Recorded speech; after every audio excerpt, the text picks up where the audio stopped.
Hello, and thank you for joining me on my hobby adventure. I'm Dan, and this is Forlorn Hobbies. Welcome to this unboxing video. Recently, whilst I was away in Wales on holiday, I managed to stumble across the Portmaddock hobby shop, where I managed to evade my wife, using my children as a deployed distraction, to be able to purchase a box of French infantry. Now, it's not often that you'll see me buying French, but I thought I would make an exception in order to do a small project for Napoleonic Wargaming's Lord of the Sharp homebrew inventions, and as a palette cleanser before I undertake the grueling task that is painting hundreds of Russian line infantry for the upcoming Eagles to Glory weekend. The box set that we will be looking at is by Perry Miniatures, and it is their French Napoleonic infantry battalions from 1807 to 1814. Now, this covers a wide variety of historical events, so it can be useful across many different coalitions during the Napoleonic Wars. There are 44 hard plastic miniatures in this set. On the back of the box, they offer a brief instruction guide onto how to pose your figures, as well as a few painted examples of the models contained within.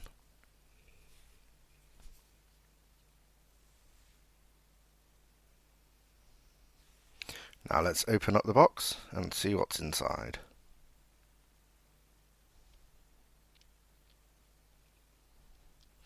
Now we have the standard green bases, that Perrys always supply with their miniatures of varying sizes, but as I prefer a more uniform approach, we're just going to chuck that to one side. Now, they have, as always, a fantastic information booklet.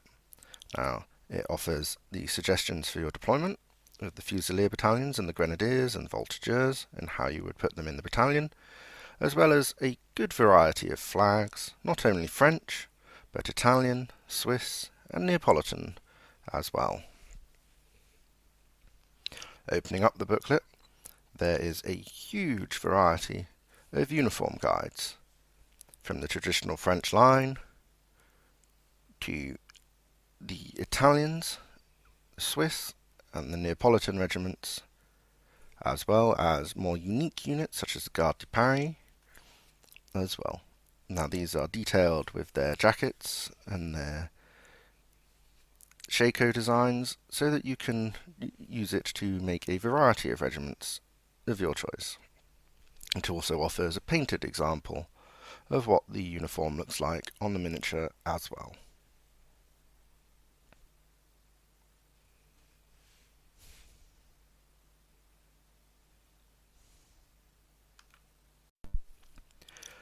Let's take a look at the minis. Now, each sprue contains 5 bodies to make your line infantrymen. These are in various dynamics, so you have some lunging forwards and you have some more casually moving. There are various weapon loadouts, both with an epaulette form and a non-epaulette for Grenadiers and Fusiliers alike. They are in march column or advancing. There are covered shakos and uncovered shakos, depending on what you fancy. You have a good amount of these sprues to build about 40 models. There is also a command sprue that's highly detailed, with various head options, weapon loadouts, so that you can make this unit truly your own, with your own dynamic posing.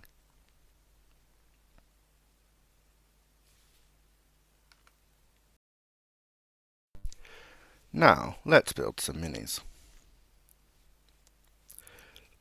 I often see people asking online how best to paint miniatures quickly and batch painting, whether to paint on the sprue And whilst there are many arguments for and against, this is what I prefer to do when I'm painting units of miniatures. As you can see, all 5 of these infantrymen have their puddle tabs attached to the same part of the sprue. So I'm just going to go around and clip out that bottom sprue and the minis so that I can keep them attached. Now I find that although it makes it a slightly fiddlier when assembling the models, there is enough room where they're spaced out that you can paint all around the model. We're then just going to start cleaning up all those cutting points and just checking for any mould lines that may have come when casting these models.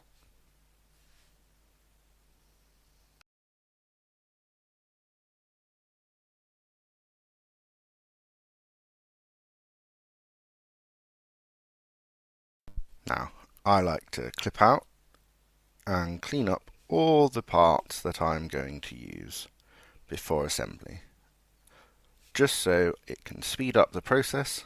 I've cut them all out, I've cleaned them all.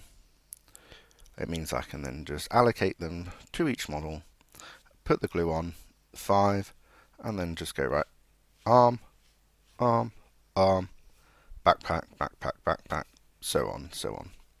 Just gets a good conveyor belt method going that I find saves me a lot of time.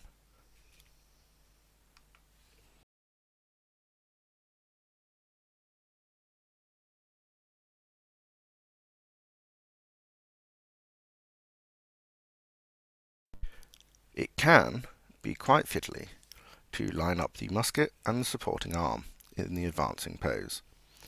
I tend to put the advancing arm on first, so that it is still wet when I put the musket on, so I can adjust it slightly when needed to line them up more perfectly. Now if there are any small gaps in the joints, I just add a tiny bit more of plastic glue just to fuse that bond together.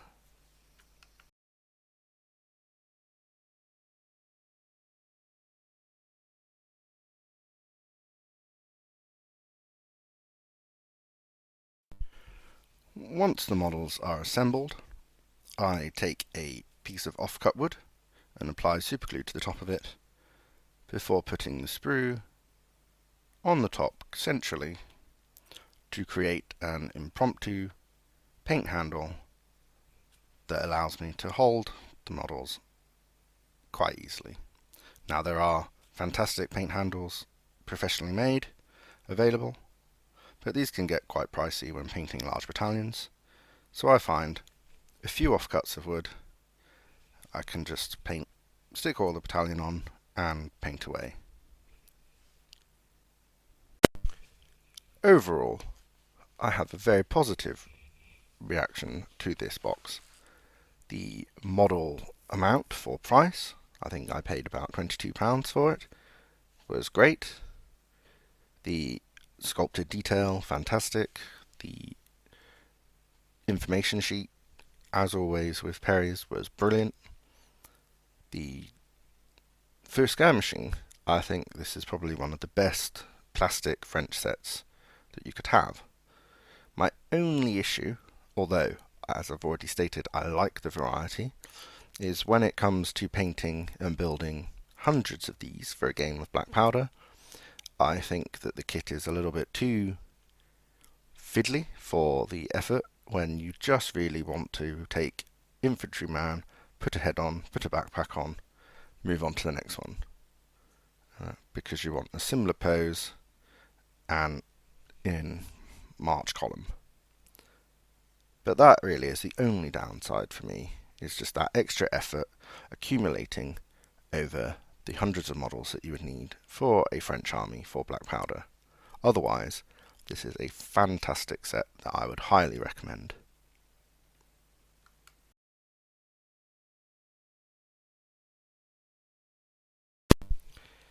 Now, for the twist part of the video. Now, depending on your viewpoint, this will either be a great change or absolute sacrilege. But I intend to use this box of French infantry to recreate the Loop Brigade from Sharp. So now I'm just going to show a brief process of how I go about converting up these models to make them look a bit more wolf-like.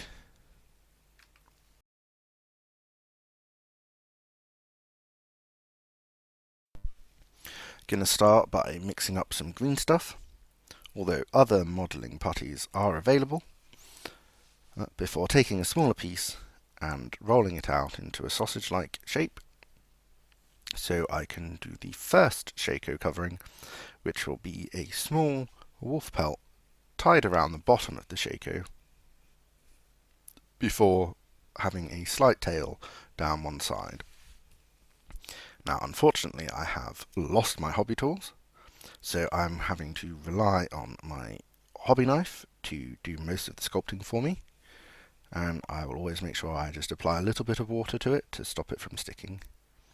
Now, I take care to line the two parts up and to create a kind of fold in the material to show that it's kind of been tied round the back of the shako before settling it down and trimming where I need to get the overall shape that I'm looking for. I'm not too worried about applying the fur detailing yet, because I want the green stuff to set a little bit first.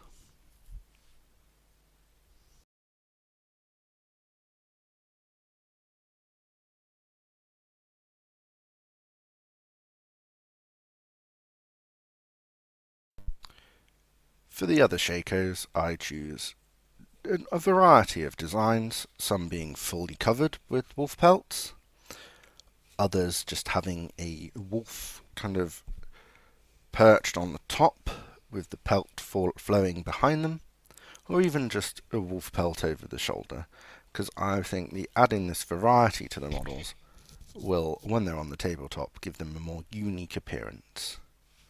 Now I follow the same method, just using green stuff and sculpting them with my knife, just to give that generalized feel before I come back to them when they are slightly set, maybe 10-15 minutes or so, and then I use my knife to start carving in the wolf fur-like pattern. Now, I am no expert when it comes to green stuff, and very amateurish, to be honest, but if I can do it, it means that anyone can do it. And it really is quite simple, as just basically scratching the material with the knife in various patterns to get a nice looking fur effect.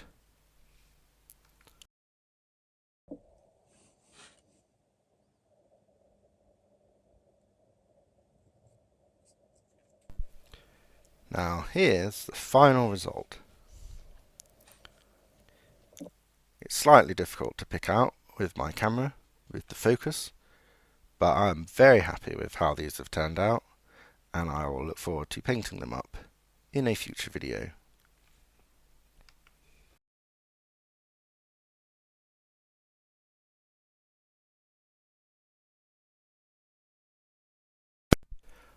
Thanks for watching. Please remember to like and subscribe. Until next time, enjoy your hobby.